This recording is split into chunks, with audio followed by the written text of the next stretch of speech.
What if I told you Julius Caesar didn't rise to power alone, but with the help of two sworn enemies? This isn't some dusty footnote in history. It's one of the boldest power plays ever pulled off in ancient Rome. So who were these enemies? Why would they ever side with Caesar?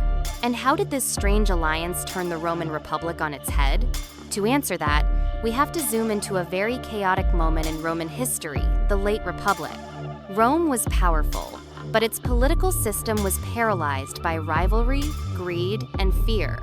The Senate, controlled by the elite, was doing everything it could to block Caesar's rise. Despite being a rising star popular with the people, brilliant on the battlefield, and persuasive in court, Caesar was buried in debt and surrounded by enemies. He wasn't just blocked, he was boxed in. But Caesar wasn't just ambitious, he was cunning. Rather than go to war with the Senate or beg for scraps, he crafted something radical, a secret alliance, a power pact that would let him bulldoze his way into office and set the stage for the end of the Republic itself. At the heart of Caesar's master plan were two powerful but frustrated men, Crassus and Pompey. Let's start with Crassus, the richest man in Rome. His wealth was legendary, but money alone didn't buy him the respect or influence he craved in the Senate. He wanted more power, and Caesar could help him get it. Then there was Pompey, Rome's top general, celebrated for his military victories in the East. But despite his triumphs, the Senate stalled on granting land to his loyal veterans. He was furious, and he needed political muscle to force the Senate's hand. Caesar saw opportunity in their anger. He knew both men had the same problem he did, being stonewalled by the elite. So, he proposed a deal not as a mediator, but as a mastermind. Crassus would bring money, Pompey would bring soldiers and influence, and Caesar, he'd bring the people. It was a risky triangle of power, forged out of ambition and resentment.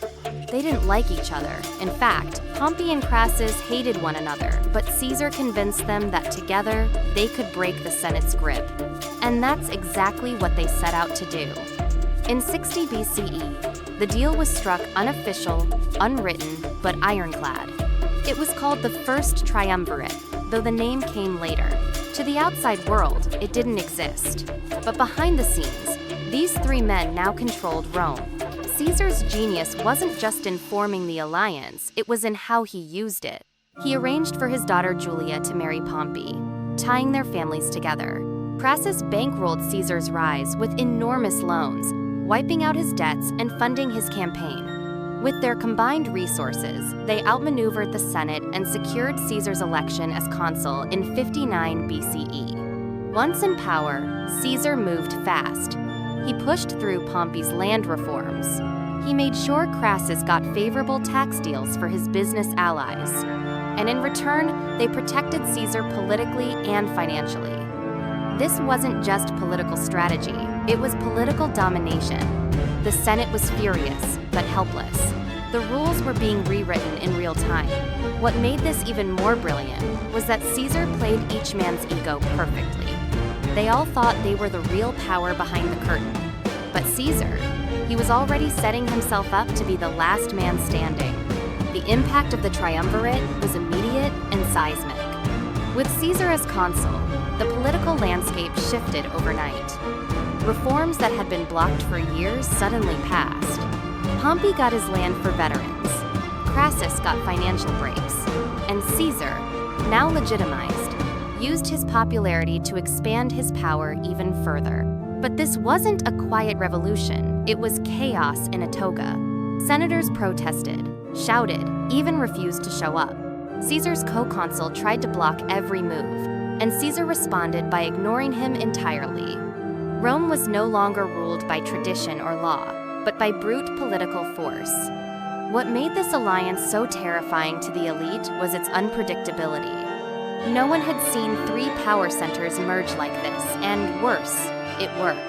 They bypassed the Senate, bent institutions to their will, and dared anyone to stop them. The Triumvirate didn't just shift politics. It shattered the illusion that the Republic was in control. The idea that checks and balances could restrain ambition was exposed as fiction. And the citizens? They were cheering. The powerful looked weak, and Caesar looked unstoppable. But like all power plays, the Triumvirate couldn't hold forever.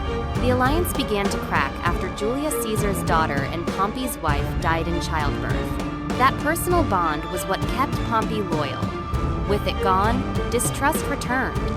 Then Crassus, hungry for military glory, launched a disastrous campaign in Parthia and was killed. Now the balance was broken. Only two remained, and Rome wasn't big enough for both. Pompey sided with the Senate. Caesar, refusing to bow, crossed the Rubicon with his army, declaring war on Rome itself.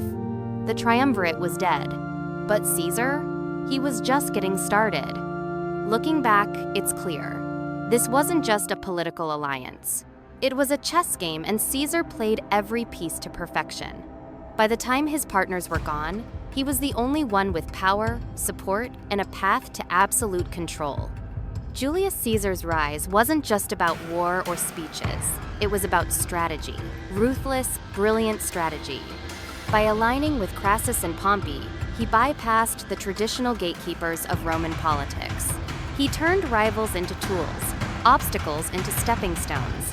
And when the alliance fell apart, he was already positioned to seize control. The first triumvirate wasn't built to last. It was built to launch Caesar.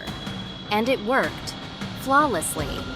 This isn't just a story about ancient Rome, it's a timeless lesson in power. If the system won't let you in, build your own and make it bigger. If you found this breakdown of Caesar's master plan fascinating, make sure to like, subscribe, and turn on notifications for more game-changing moments from history.